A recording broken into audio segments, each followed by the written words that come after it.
বাংলাদেশে যদি দুর্নীতির লাগাম টেনে ধরতে পারে তাহলে একমাত্র বাংলাদেশ জাতীয়তাবাদী দলই পক্ষেই সেটা সম্ভব। 5ই আগস্টের পর থেকে আমি গত প্রায় 1 বছরের বেশি সময় ধরে বলে আসছি যে আমাদের সামনের সময়গুলো কিন্তু খুব ভালো নয়। সামনে অনেক কঠিন সময়ে অপেক্ষা করছে আমাদের জন্য। বিভিন্নভাবে বিভিন্ন রকম ষড়যন্ত্র বিভিন্ন জায়গায় হচ্ছে। এই ষড়যন্ত্র রুখে দিতে পারে এই দেশের জনগণ, এবং এই ষড়যন্ত্র জনগণকে নিয়ে সাথে রুখে দিতে পারে বিএনপি, বাংলাদেশ জাতীয়তাবাদী দল। এই ষড়যন্ত্র এই ষড়যন্ত্র রুখে দেবার একমাত্র উপায় হচ্ছে গণতন্ত্র, গণতন্ত্র এবং গণতন্ত্র।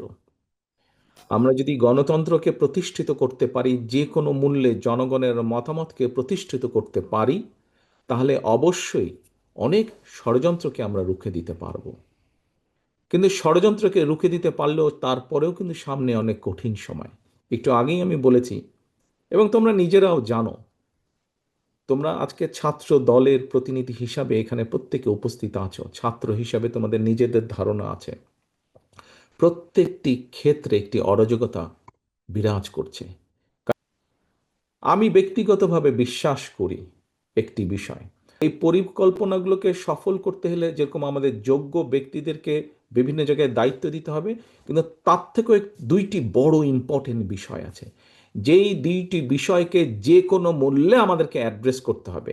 এবং এই দুইটি বিষয়কে যদি আমরা অ্যাড্রেস করতে না পারি, আমাদের পুরা জাতি এবং দেশ সংকটের মধ্যে পড়বে। কি দুটি বিষয়? এক, দুর্নীতি, যে কোনো মূল্যে এই দুর্নীতির লাগাম টেনে ধরতে হবে। দুই, আইন শৃঙ্খলা পরিস্থিতি, যে কোনো মূল্যে আইন শৃঙ্খলা পরিস্থিতির লাগাম টেনে ধরতে হবে।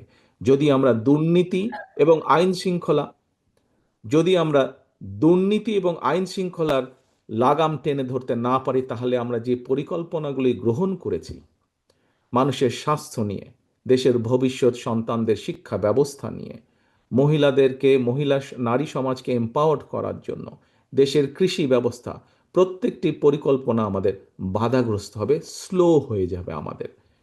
সেজন্যই আমাদের সরকার গঠনের সুযোগ পাওয়ার সাথে সাথে সর্বপ্রথমে আমাদেরকে নজর দিতে হবে, সর্বপ্রথমে আমাদেরকে ব্যবস্থা করতে হবে দুর্নীতির লাগাম কিভাবে আমরা টেনে ধরব।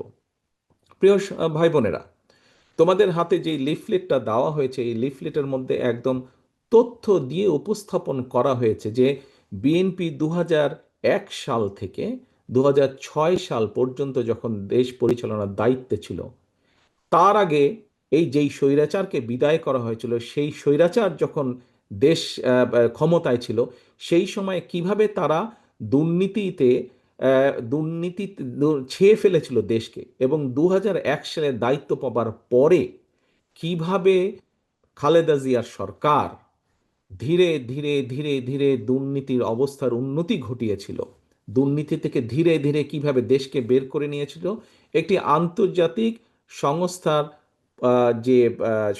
যে অ্যানালাইসিস, সেই অ্যানালাইসিস একদম পুরা সুন্দরভাবে তোমাদের সামনে তুলে ধরা হয়েছে সেই লিফলেটটার মধ্যে।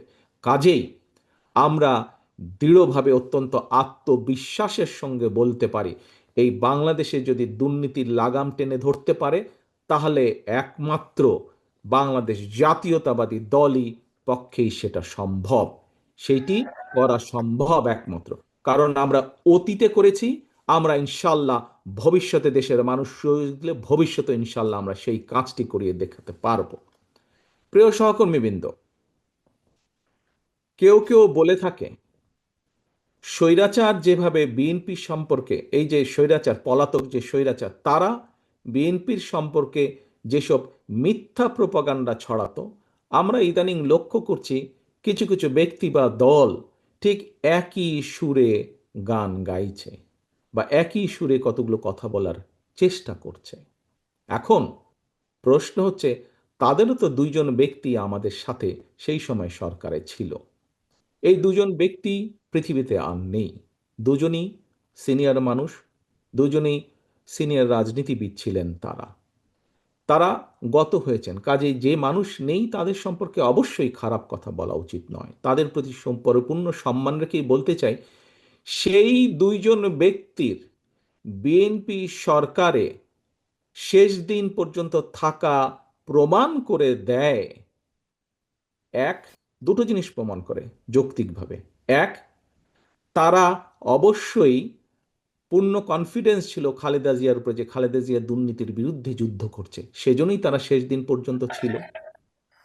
সেজন্যই তারা শেষ দিন পর্যন্ত ছিল। এখন তাদের দলের অন্য যে যত বড় বড় কথা বলি কি না কেন, খালেদা জিয়া শেষ দিন পর্যন্ত দুর্নীতির বিরুদ্ধে যুদ্ধ করেছে এবং দুর্নীতির অবস্থার পরিবর্তন ঘটেছে, এই আত্মবিশ্বাস তাদের মধ্যে ছিল। তারা দেখেছিল সেই সরকারকে, কারণ তো সরকারের ভেতরেই ছিল। সেজন্যই তারা শেষ দিন পর্যন্ত এই বিএনপি সরকারের সাথে তারা ছিল। আমরা এইভাবেই ধরে নিব, আমরা অন্য কিছু বলতে চাই না। কেউ কেউ বলে থাকে যে কেউ কেউ বলে থাকে তাদেরই কেউ কেউ বলে থাকে যে তাদের বিরুদ্ধে কোনো কিছু অভিযোগ পাওয়া যায় না। আজকে যখন নিরপেক্ষ কোর্ট বসেছে, স্বৈরাচারের সময় আমরা দেখেছি কিভাবে আদালতকে ইনফ্লুয়েন্স করা হতো, কিন্তু স্বৈরাচার পালিয়ে যাওয়ার পরে মোটামুটি আমরা বলতে পারি যে আদালত এখন নিরপেক্ষ, নিরপেক্ষতা আমরা আশা করি। সেই নিরপেক্ষ আদালত থেকে আমরা দেখেছি কারো বিরুদ্ধেই কোনো জিনিস প্রমাণিত হয়নি, এটি ছিল প্রোপাগান্ডা। কাজেই আমাদেরকে আজকে এই এই এই কনক্লুশনই আসতে হবে যে একমাত্র বিএনপি পেরেছিল দেশকে দুর্নীতি থেকে বের করে নিয়ে আসতে। ইনশাল্লাহ আগামী দিনেও বিএনপি পারবে।